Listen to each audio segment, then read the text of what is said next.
அனைவருக்கும் ஆர்சிசியின் அன்பு வணக்கங்கள். நம்ம என்ன பார்க்க போகிறோம்னா 6ஆம் வகுப்பு 3வது பருவத்திலேருந்து வரலாறுலேருந்து முக்கியமான வினாக்கள் பார்க்க போகிறோம். ஏற்கனவே நம்ம முதல் மற்றும் 2ஆம் பருவத்திலேருந்து முக்கியமான வினாக்கள் பார்த்துட்டோம். அதை பார்க்காதவங்க ஃபஸ்ட்டு அதை பார்த்துட்டு வந்துருங்க. வாங்க வீடியோக்குள்ளே போகலாம்.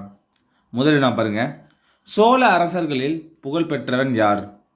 கரிகால வளவன். அவர் கல்லணையை கட்டினார். சோழ அரசர்களில் புகழ்பெற்றவன் கரிகால் வளவன். அடுத்த வினா பாருங்கள். தனது பெயரில் நாணயங்களை வெளியிட்ட சேர அரசர் யார்? சேரல் இரும்பொறை. தனது பெயரில் நாணயங்களை வெளியிட்ட சேரரசர் யார்னா சேரல் இரும்பொறை. மூன்றாவது வினா பாருங்க. முத்துக்குளிப்புக்கு புகழ் பெற்றது எந்த நாடு? பாண்டிய நாடு. முத்துக்குளிப்பிற்கு பாண்டிய நாடு புகழ் பெற்றது. நாலாவது வினா. பத்தினி தெய்வ வழிபாட்டை அறிமுகம் செய்தவர் யார்? சேரன் செங்குட்டுவன். பத்தினி தெய்வ வழிபாட்டை அறிமுகம் செய்தவர் சேரன் செங்குட்டுவன். ஐந்தாவது வினா. தென் தமிழகத்தை ஆட்சி செய்தவர்கள் யார்? பாண்டியர்கள். தென் தமிழகத்தை ஆட்சி செய்தவர்கள் பாண்டியர்கள். ஆறாவது வினா. குறுநில மன்னர்களில் கிராம தலைவர் யார்? கிளார். குறுநில மன்னர்களில் கிராம தலைவர் கிளார். ஏழாவது வினா. ஆயுதங்கள் வைக்கப்பட்டிருந்த இடம் எவ்வாறு அழைக்கப்பட்டது? படைக்கொட்டில். ஆயுதங்கள் வைக்கப்பட்டிருந்த இடம் படைக்கொட்டில் என்று அழைக்கப்பட்டது. எட்டாவது வினா. சங்க காலத்தில் பாடப்பட்ட புலவர்கள் எவ்வாறு அழைக்கப்பட்டனர்? பாணர், விரலியர். சங்க காலத்தில் பாடப்பட்ட புலவர்கள் பாணர், விரலியர் என்று அழைக்கப்பட்டனர். ஒன்பதாவது வினா. எந்த நூற்றாண்டில் சங்க காலம் வீழ்ச்சி அடைந்தது? கிபி 3ஆம் நூற்றாண்டு இறுதியில். எந்த நூற்றாண்டில் சங்க காலம் வீழ்ச்சி அடைந்ததுன்னா கிபி 3ஆம் நூற்றாண்டு இறுதியில். பத்தாவது வினா. மௌரிய பேரரசின் கடைசி அரசர்? பிரகத்ரதா. மௌரிய பேரரசின் கடைசி அரசர் பிரகத்ரதா. 11வது வினா. சுங்க வம்சத்தை நிறுவியவர் யார்? புஷ்யமித்ர சுங்கர். சுங்க வம்சத்தை நிறுவியவர் புஷ்யமித்ர சுங்கர். 12வது வினா. புஷ்யமித்ர சுங்கர் தனது சுங்க வம்சத்தை எங்கு நிறுவினார்? மகதத்தில். மகதனா தற்போதைய பீகார். அடுத்த வினா. புஷ்யமித்ர தனது பேரரசின் அந்தஸ்தை நிலைநாட்டுவதற்காக எந்த யாகத்தை இருமுறை நடத்தினார்?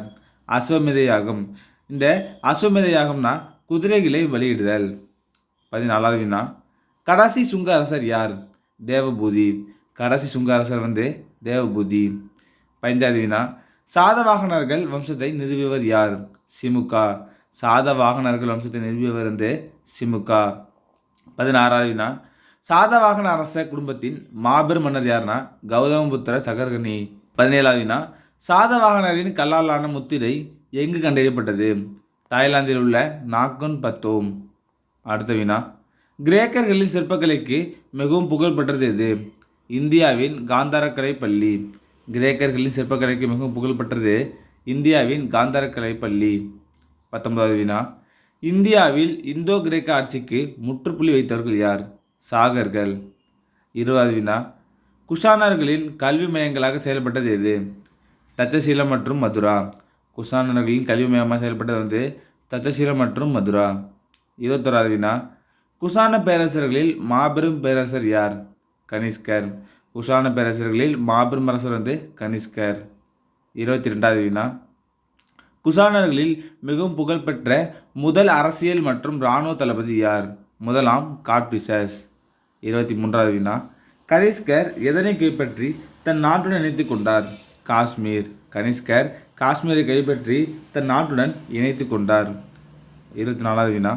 கனிஷ்கர் யாரால் பௌத்த மதத்தை தழுவினார்? அசோகோசர். கனிஷ்கர் அசோகோசரால் பௌத்த மதத்தை தழுவினார். 25வது வினா. புத்த சரிதம் என்னும் முதல் சமஸ்கிருத நாடகத்தின் ஆசிரியர் யார்? அசோகோசர்.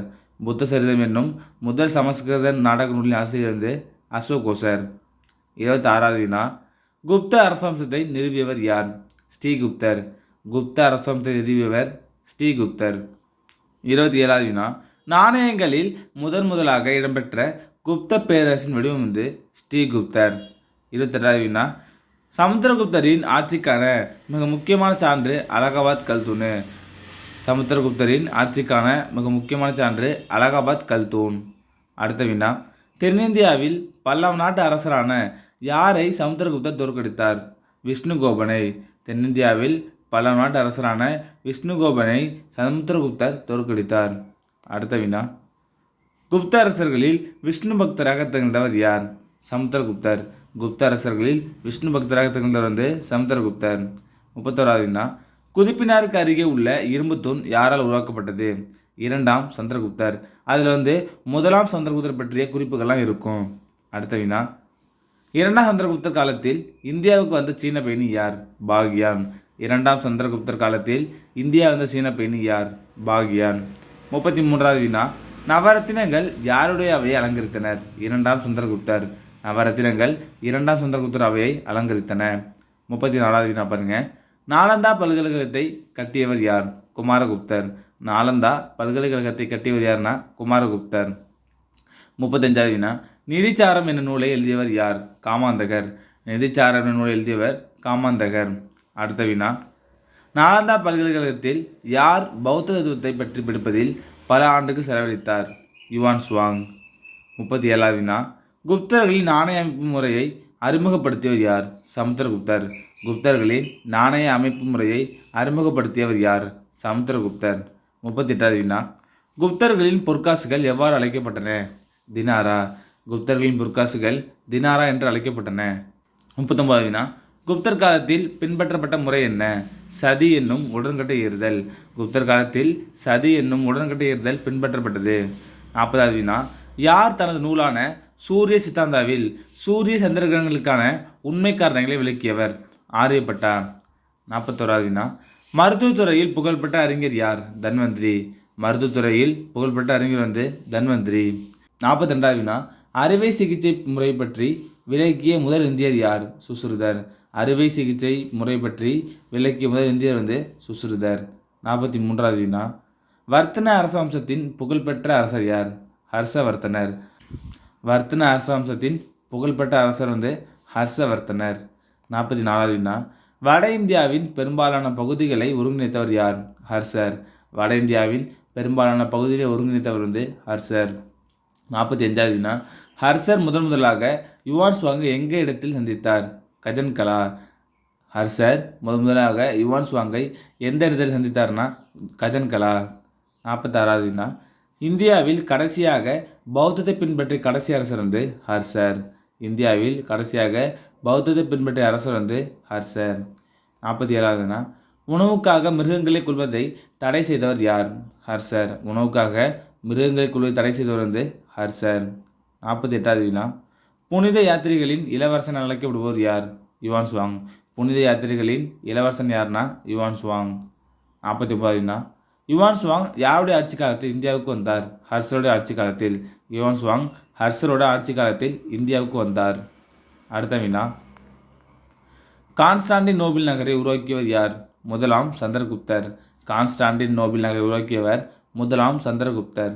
51வது வினா, சிம்ம விஷ்ணுவிற்கு அளித்த பட்டம் என்ன? அவனி சிம்மன். சிம்ம விஷ்ணுவிற்கு அளித்த பட்டம் அவனி சிம்மன். 52வது வினா, யாருடைய காலம் கட்டடக்கலை சிறப்புகளுக்கு பெயர் பெற்ற காலம்? பல்லவர் காலம். யாருடைய காலம் கட்டடக்கலைக்கு சிறப்புகள் பெற்ற பெயர் பல்லவர் காலம். 53வது வினா, சித்திரக்கார புலி, விசித்திர சித்தன் ஆகிய பட்டங்களை பெற்றவர் யாருன்னா முதலாம் மகேந்திரவர்மன். சித்திரக்கார புலி, விசித்திர சித்தன் ஆகிய பட்டங்களை பெற்றவர் முதலாம் மகேந்திரவர்மன். 54வது வினா, மாமல்லன், வாதாபி கொண்டான் போன்ற பட்டங்களை பெற்றவர் யார்? முதலாம் நரசிம்மவர்மன். ஒரு முக்கியமான வினா, மாமல்லன், வாதாபி கொண்டான் போன்ற பட்டங்களை பெற்றவர் முதலாம் நரசிம்மவர்மன். 55வது வினா, பல்லவர்களின் கட்டுமான கோவில் கலைப்பணிக்கு சிறந்த எடுத்துக்காட்டு எது? காஞ்சிபுரத்தில் உள்ள கைலாசநாதர் கோவில். பல்லவர்களின் கட்டுமான கோவிலுக்கு எடுத்துக்காட்டு காஞ்சிபுரத்தில் உள்ள கைலாசநாதர் கோவில். 56வது வினா, மிருதுவான மரக்கற்களால் கட்டப்பட்டவை எது? கைலாசநாதர் கோவில். அடுத்த வினா, காஞ்சி கைலாசநாதர் கோவில் எவ்வாறு அழைக்கப்படுகிறது? ராஜ சிம்மேஸ்வரம். காஞ்சி கைலாசநாதர் கோவில் எவ்வாறு அழைக்கப்படுகிறதுனா ராஜ சிம்மேஸ்வரம். 58வது வினா, காஞ்சி கைலாசநாதர் கோவிலை கட்டியவர் யார்? 2ஆம் நரசிம்மவர்மன். காஞ்சி கைலாசநாதர் கோவிலை கட்டியவர் 2ஆம் நரசிம்மவர்மன். 2ஆம் நரசிம்மவர்மனோட சிறப்பு பேர் என்னன்னு கமெண்ட்ல சொல்லுங்க. அடுத்த வினா, காஞ்சியில் இருந்த கடிகையில் ஆசிரியராக இருந்தவர் யார்? நியாய பாஷ்யா. 60வது வினா, வாதாபி சாளுக்கியர்களில் மிகவும் புகழ்பெற்றவர் யார்? 2ஆம் புலிகேசி. வாதாபி சாளுக்கியர்களில் மிகவும் புகழ்பெற்றவர் 2ஆம் புலிகேசி. 61வது வினா, ஹர்ஷர் மற்றும் 2ஆம் புலிகேசின் இடையே எல்லையாக வரையறை செய்யப்பட்டது எது? நர்மதை நதி. அடுத்த வினா, காஞ்சி கைலாசநாதர் கோவில் எதனை மாதிரியாக கொண்டு கட்டப்பட்டது? விருபாக்ஷா கோவில். 63வது வினா, கன்னட மொழியில் முதல் கவிதை நூல் எது? கவிராஜ மார்க்கம். இது யார் எழுதினார்னா அமோக வர்ஷர். கன்னட மொழியில் முதல் கவிதை நூல் வந்து கவிராஜ மார்க்கம். 64வது வினா, மும்பைக்கு அருகில் உள்ள தீவு எது? எலிஃபெண்டா தீவு. மும்பைக்கு அருகில் உள்ள தீவு எலிஃபெண்டா தீவு. 65வது வினா, எலிஃபெண்டா தீவு என பெயரிட்டவர்கள் யார்? போர்ச்சுகீசியர்கள். எலிஃபெண்டா தீவு என பெயரிட்டவர்கள் போர்ச்சுகீசியர்கள். பட்டடக்கல் வளாகத்தில் கோயில்களை கட்டியவர் யார்? ராஷ்டிரகூடர்கள். பட்டடக்கல் வளாகத்தில் கோயில்களை கட்டியவர் யாருன்னா ராஷ்டிரகூடர்கள். இப்போ வந்து 6ஆம் வகுப்பு 3ஆம் பருவத்தில் உள்ள இந்த பாக்ஸ் கொஸ்டின்லாம் பார்த்துடலாம் வாங்க. கலிஃபோர்னியா பல்கலைக்கழகத்தின் தமிழ் மொழி பேராசிரியர் ஜார்ஜ் எல் ஹார்ட் என்பார் தமிழ் மொழியானது லத்தீன் மொழியின் அளவிற்கு பழமையானது என்னும் கருத்தை கொண்டுள்ளார். கல்லணை கட்டது யாருன்னா கரிகாலன். இது கற்களால் கட்டப்பட்ட தடுப்பணை ஆகும். அடுத்து பாருங்க, முக்கியத்துவம் வாய்ந்த சோழ அரசர்கள் யார் பாருங்க. இளஞ்சேட் சென்னி, கரிகால் வளவன், கோச்செங்கனான், கிள்ளி வளவன், பெருநர் கிள்ளி. அடுத்தது முக்கியத்துவம் மிகுந்த சேரரசர்கள் உதய சேரலாதன், இமயவரம்பன் நெடுஞ்சேரலாதன், சேரர் செங்குட்டவன், சேரல் இரும்புரை. அடுத்தது முக்கியத்துவம் வாய்ந்த பாண்டிய அரசர்கள் நெடியோன், நன்மாறன், முதுகுடுமி பெருவழுதி, நெடுஞ்செழியன். அடுத்தது பாருங்கள், முக்கியமானது மூவேந்தர்கள் சூட்டி கொண்ட பட்டங்கள். சேரர்கள் வந்து ஆதவன், குட்டுவன், வானவன், இரும்புரைன்னு சொல்லுவாங்க. சோழர்கள் வந்து சென்னி, செம்பியன், கிள்ளி, வளவன் அப்படின்னு சொல்லுவாங்க. பாண்டியர்கள் வந்து மாறன், வழுதி, செழியன், தென்னர் அப்படின்னு சொல்லுவாங்க. அடுத்தது மூவேந்தர்களோட மாலை, துறைமுகம், தலைநகர் மற்றும் சின்னத்தை பார்த்தோம்னா சேரரசோட மாலை வந்து பனம்பூ மாலை, துறைமுகம் முசிறி, தொண்டி, தலைநகர் வந்து வஞ்சி அல்லது கரூர், அவங்களோட சின்னம் வந்து வில்லம்பு. அடுத்தது சோழ அரசர்களோட பூ வந்து அத்திப்பூ மாலை, அவங்களோட துறைமுகம் புகார், அவங்களோட தலைநகர் வந்து உறையூர் அல்லது புகார் சொல்லுவாங்க, அவங்களோட சின்னம் வந்து புலி. அடுத்து பாருங்கள், பாண்டியர்களோட பூ வந்து வேப்பம்பூ மாலை, அவங்களோட துறைமுகம் கொர்க்கை, அவங்களோட தலைநகர் வந்து மதுரை, அவங்களோட சின்னம் வந்து மீன். அடுத்து பார்த்தலாம், எகிப்து அரசன் 2ஆம் ராமசஸின் பதப்படுத்தப்பட்ட உடல் திறக்கப்பட்ட போது தொழிலறிஞர்கள் அவருடைய நாசியினுள்ளும் அடிவயிற்றிலும் கருமிளகு கதிர் அடைக்கப்பட்டிருந்ததை கண்டனர். இவ்வாறு பதப்படுத்தி உடலை பாதுகாப்பது பண்டைய நாட்களில் பின்பற்றப்பட்ட ஒரு முறையாகும். அடுத்து பாருங்க, சமுத்திரகுப்தர் ஒரு விஷ்ணு பக்தர் ஆவார். சமுத்திரகுப்தர் வந்து ஒரு விஷ்ணு பக்தர் ஆவார். தனது மேலாதிக்கத்தை நிலைநாட்டும் அரசரால் நடத்தப்படும் வேதகால சடங்கான குதிரைகளை பலியிடும் வேள்வியை சமுத்திரகுப்தர் மீண்டும் நடைமுறைப்படுத்தினார். இது முக்கியமானது. குதிரைகளை பலியிடும் வேள்வியை சமுத்திரகுப்தர் மீண்டும் நடைமுறைப்படுத்தினார். அவர்கள் தங்க நாணயங்களை வெளியிட்டார். அவற்றில் ஒன்று அவர் வீணை வாசிப்பது போன்ற உருவம். வீணை வாசிப்பது போன்ற உருவம் யார் வெளியிட்டார்னா சமுத்திரகுப்தர். அவர் மிகச்சிறந்த படையெடுப்பாளர் மட்டுமல்ல, கவிதை பிரியரும். அதனால தான் என்ன சொல்கிறாங்கன்னா கவிராஜா என்று அழைக்கப்படுவார். கவிராஜா யாருன்னா சமுத்திரகுப்தர். இந்த பாக்ஸ் முக்கியமானது பார்த்துங்க. அடுத்தது, இலங்கையை சேர்ந்த ஸ்ரீ மேகவர்மன் என்னும் பௌத்த அரசன் சமுத்திரகுப்தரின் சமகாலத்தவர் ஆவார். மேகவர்மன் வந்து சமுத்திரகுப்தரோட சமகாலத்தவர். அடுத்து பாருங்க, அடுத்து பாக்யான். 2ஆம் சந்திரகுப்தரின் ஆட்சி காலத்தில் சீனாவை சேர்ந்த பௌத்த துறவியான பாக்யான் இந்தியாவிற்கு வந்தார். அவருடைய பயண குறிப்புகள் குப்தர் காலத்து மக்களின் சமூக, பொருளாதார, மத ஒழுக்க நிலைகள் பட்ட செய்திகளை நமக்கு வழங்குகின்றன. அடுத்து பாருங்க, பாக்யான் கூற்றுப்படி மகதத்து மக்கள் மகிழ்ச்சியோடும் செழிப்போடும் வாழ்ந்தனர். கடுமையான தண்டனையின்றி நீதி வழங்கப்பட்டது. மரண தண்டனை வழங்கப்படவில்லை. கயா வந்து பாலடைந்திருந்தது. கபிலவஸ்து காடாகி இருந்தது. ஆனால் பாடலிபுத்திரத்து மக்கள் செல்வத்தோடும் செழிப்போடும் வாழ்ந்தனர் என்று கூறியவர் யாருன்னா பாக்யான். அடுத்தது, 2ஆம் சந்திரகுப்தர் அவையில் இருந்த நவரத்தினங்கள்.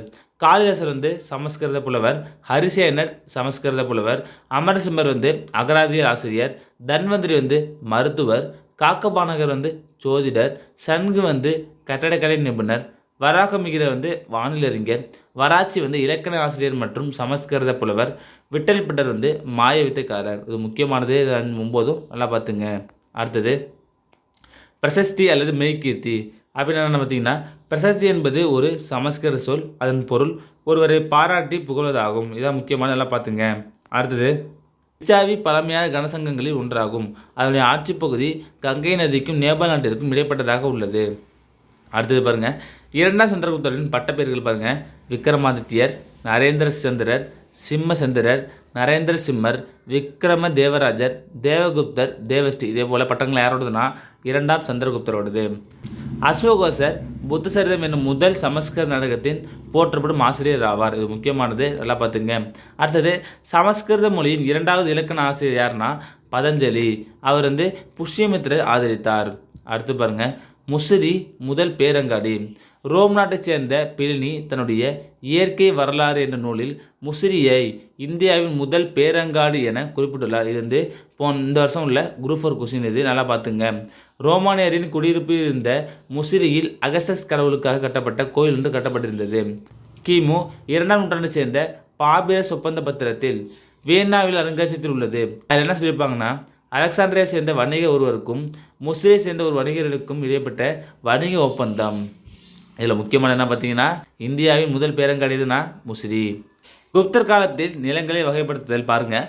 சேத்ரானா வேளாண்மைக்கு உகந்த நிலங்கள், சேத்ரானா வேளாண்மைக்கு உகந்த நிலங்கள். கிலானா தரிசு நிலங்கள், கிலானா தரிசு நிலங்கள். அப்ரகதானா வனம் அல்லது காட்டு நிலங்கள், அப்ரகதானா வனம் அல்லது காட்டு நிலங்கள். வஸ்தினா குடியிருப்புக்கு உகந்த நிலங்கள், வஸ்தினா குடியிருப்புக்கு உகந்த நிலங்கள்.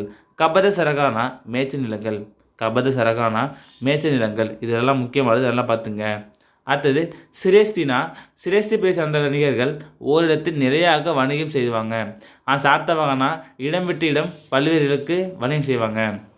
அடுத்தது ஹர்ஷர் சீன பயணி யுவான் சுவாங்கை முதலாக ராஜ்மஹாலுக்கு அதாவது ஜார்க்கண்ட் அருகே உள்ள கஜன்கலா என்ற இடத்தில் சந்தித்தார்.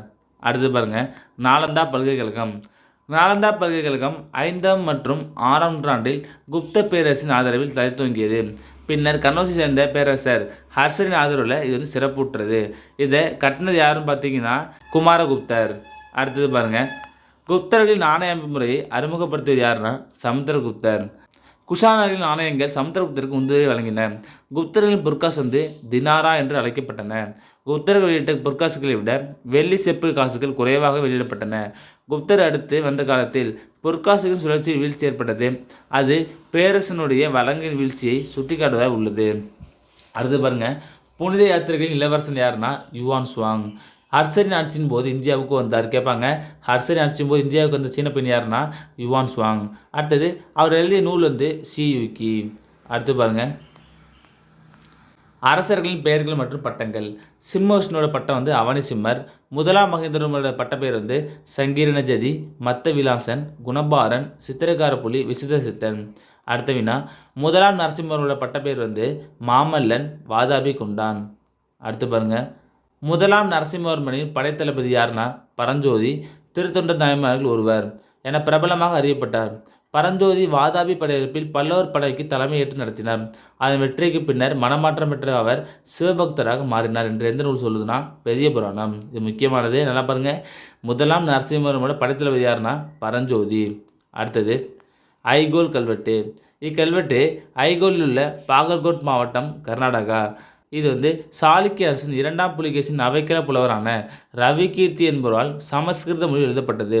இக்கல்வெட்டு ஹர்ஷவர்த்தன 2ஆம் புலிகேசியால் தோற்கடிக்கப்பட்டதை குறிப்பிடுகின்றது. முக்கியமானது, ஐகோல் கல்வெட்டு யாரோடதுன்னா 2ஆம் புலிகேசி. அதோட அவைக்கல புலவர் யாருன்னா ரவிகீர்த்தி.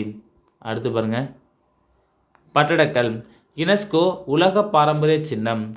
பட்டடக்கல் கர்நாடக மாநிலம் பாகல்கோட் மாவட்டத்தில் உள்ள ஒரு சிற்றூர் ஆகும். அங்கு 10 கோயில் உள்ளன.